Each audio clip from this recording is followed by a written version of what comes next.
Hi, and welcome to your Minute with Mike. And today I want to ask a question. When does foliar feeding pay in soybeans?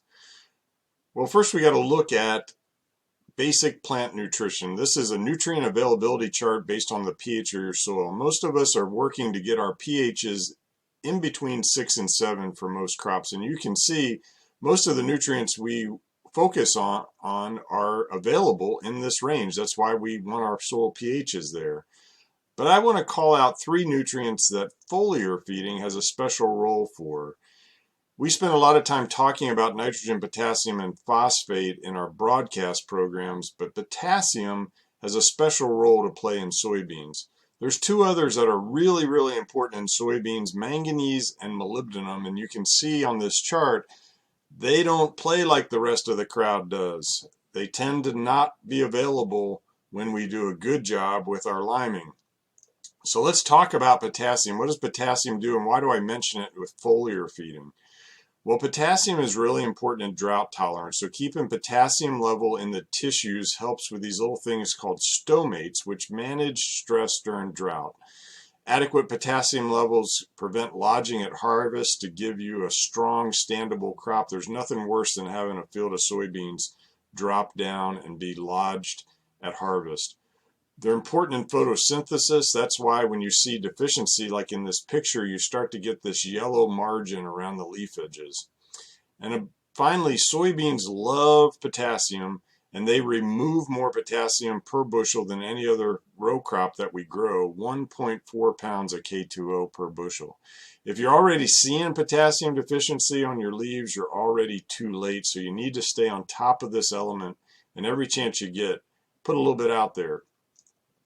Mention manganese. Manganese is a stress reducer for soybeans. It helps with what's called antioxidant reduction.